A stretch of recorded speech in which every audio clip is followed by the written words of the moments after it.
শিরোপা জয়ের লক্ষ্য নিয়ে বাংলাদেশ যাচ্ছে চ্যাম্পিয়ন্স ট্রফি ক্রিকেটে। দুপুরে মিরপুরে সংবাদ সম্মেলনে এমন লক্ষ্যের কথা জানান অধিনায়ক নাজমুল হোসেন শান্ত।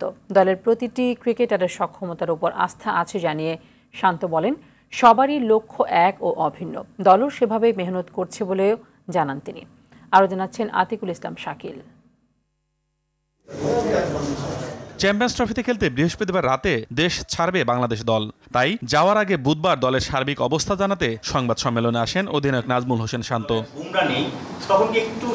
ওয়ানডে র্যাঙ্কিংয়ের শীর্ষ 8টি দল খেলবে এই টুর্নামেন্টে, যেখানে প্রতিটি দলকেই শক্তিশালী মানছেন বাংলাদেশ দলের অধিনায়ক। তবে নিজেদের সর্বোচ্চ লক্ষ্যের কথা স্পষ্ট করেই জানিয়ে দেন তিনি। 8টা টিমই ডিজার্ভ করে চ্যাম্পিয়ন হওয়ার জন্য এবং এই 8টা কোয়ালিটি টিম, এবং আমি বিশ্বাস করি আমাদের টিমের ওই অ্যাবিলিটি আছে।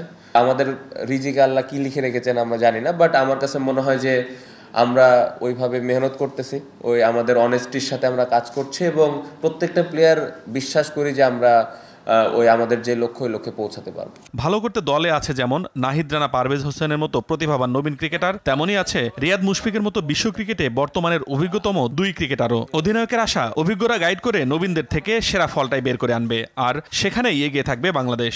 তাদের এক্সপেরিয়েন্সটা যেন প্রত্যেকটা প্লেয়ারের কাছে দেয় এবং মাঠের ভিতরে স্পেশালি যখন খেলাটা চলবে তাদের ভিতরে যদি কোনো আইডিয়াস থাকে অবশ্যই যেন এটা ওই প্লেয়ারটাকে শেয়ার করেন। কোচ একদিন আগেই প্রস্তুতির ঘাটতির কথা বললেও শান্ত মনে করেন বিপিএলে ভালোভাবেই নিজেদের ঝালিয়ে নিয়েছে ক্রিকেটাররা। নিজের প্রস্তুতি নিয়েও সন্তুষ্টি ছিল তার কণ্ঠে। ম্যাচ প্রিপারেশনটা আসলে এখানে হচ্ছে, গতকালকে একটা ম্যাচ সিনারিও হয়েছে, আজকে একটা হবে এবং সামনে আর একটা প্র্যাকটিস ম্যাচ আছে। সো ম্যাচ প্র্যাকটিসটা ওখানে হয়ে যাবে।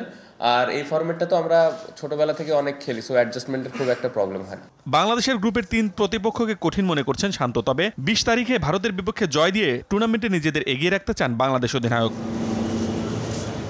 আতিকুল ইসলাম শাকিল, RTV, ঢাকা।